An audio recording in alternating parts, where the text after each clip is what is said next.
I'm Beverly. And I'm Sonia. And today we're dishing with you from Old Glory, located at 3139 M Street Northwest in Georgetown.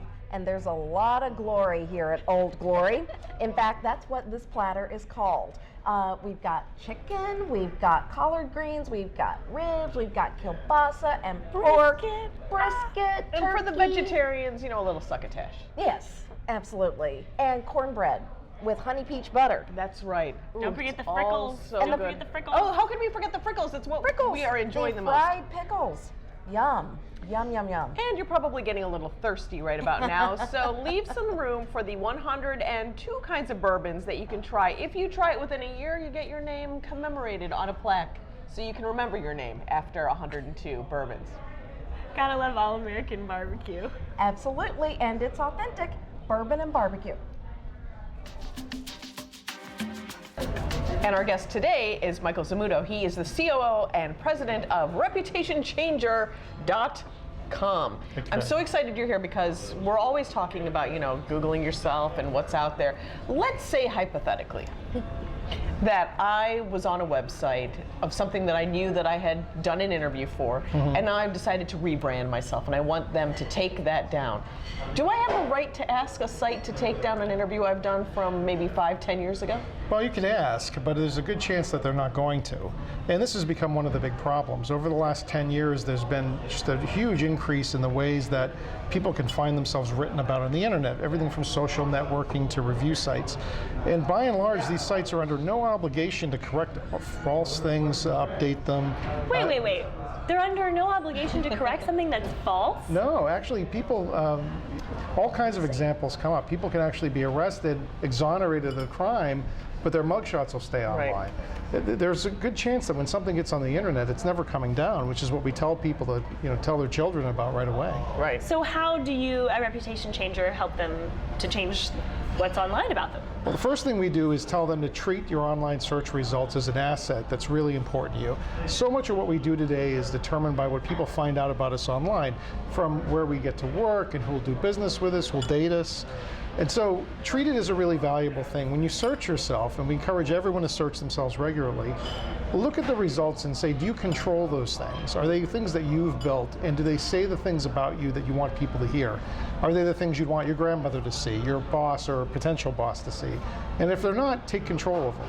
Now, the way we help them is by creating new assets that will rank really well, that tell their side of the story, the things they do want to tell, and make sure that they rise above the other things and push those other things down. So it's not vanity if we Google ourselves. No. I think it's essential these days.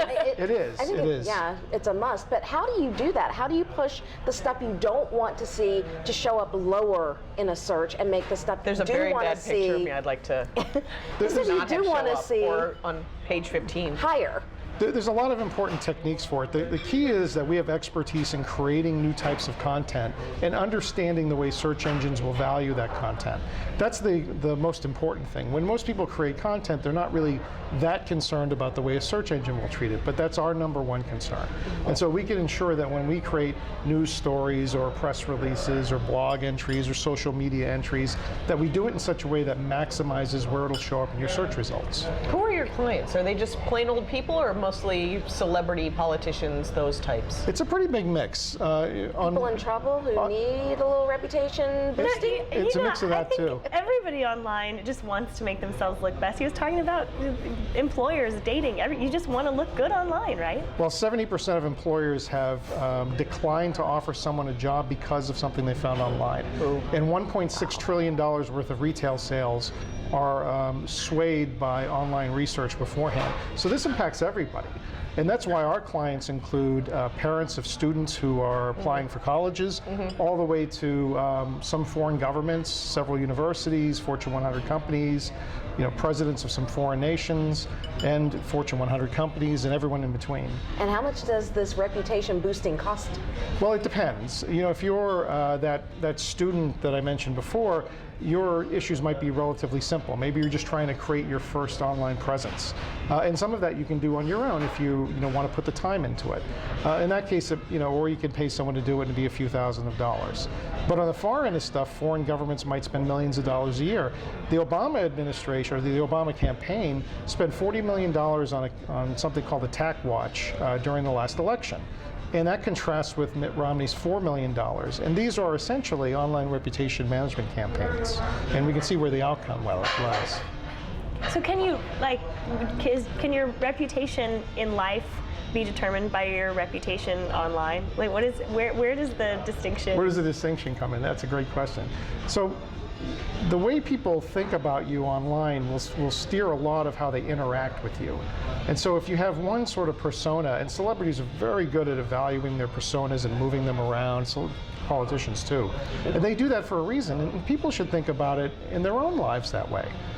Create a persona in your mind of what you want to be represented like, professional or personal, philanthropy, what have you, and aim towards that as a goal. Search yourself regularly and craft your online reputation to fit your end goals. What if you're a very private person and you want nothing out there?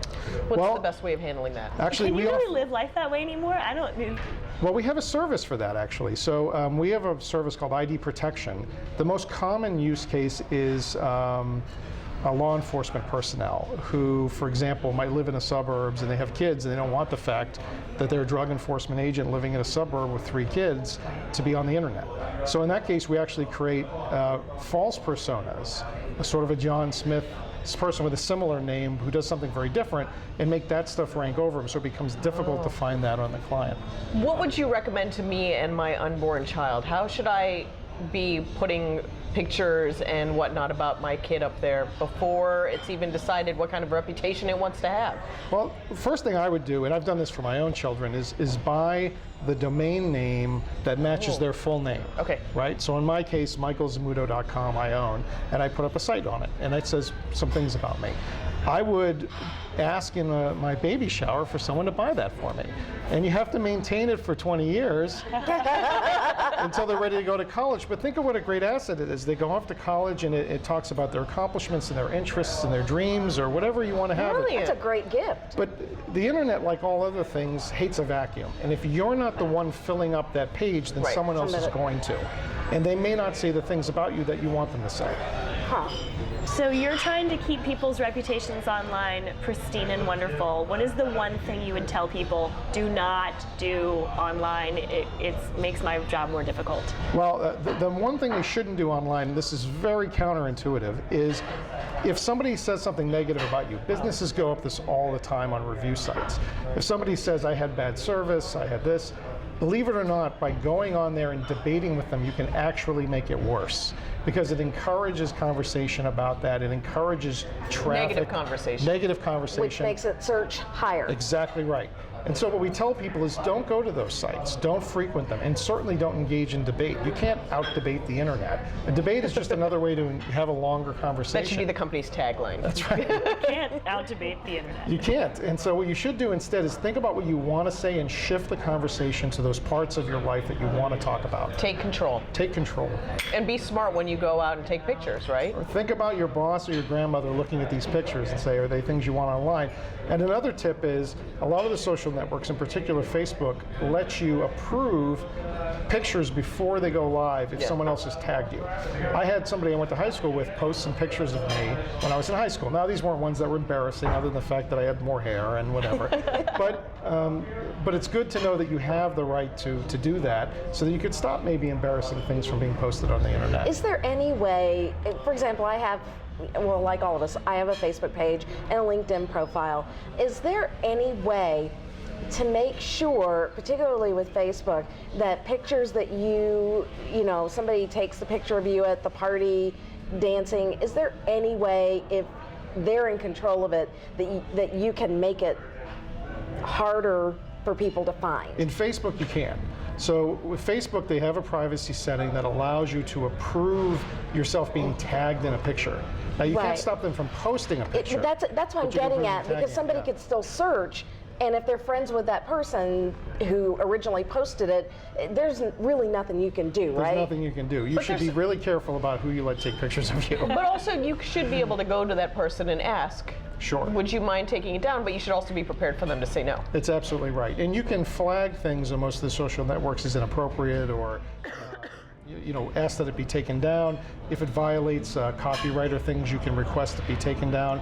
But it's not 100% guaranteed. You shouldn't rely on that. You should take control and be cautious.